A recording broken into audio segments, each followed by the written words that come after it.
j'étais désigné pour partir au Sahel avec la 2e compagnie du 8e RPIMA en qualité de chef de groupe de tir d'élite. On saute pas sur Dien Bien Phu ni sur Long Son, mais ça reste quand même une opération militaire. On fait l'unité des armes, donc il peut arriver tout et n'importe quoi. Souvenir le plus fort, c'est le premier saut.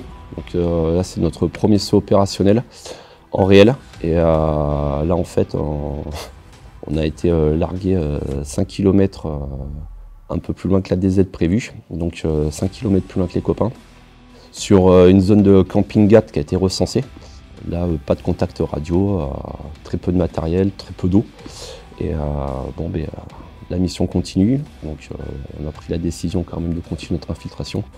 Maintenant, les enseignements, c'est une très bonne préparation physique, une bonne préparation mentale, de la rusticité, beaucoup de rusticité. S'il n'y a pas ça, ce genre de mission ne peut pas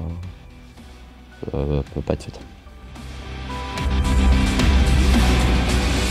Alors la mission Cobra, c'est le pendant commando parachutiste de la mission Barkhane, qui avait et qui a toujours pour vocation de neutraliser les GAT, les djihadistes au Sahel, essentiellement sur la zone Mali-Niger. Les 3 missions que j'ai vécues ont été assez différentes parce que les zones d'action étaient différentes. Je dirais que sur les 4 années où j'ai été déployé, il y a eu un réel durcissement des combats. En face, on avait des gens qui étaient de plus en plus déterminés et de plus en plus efficaces dans leur mode d'action.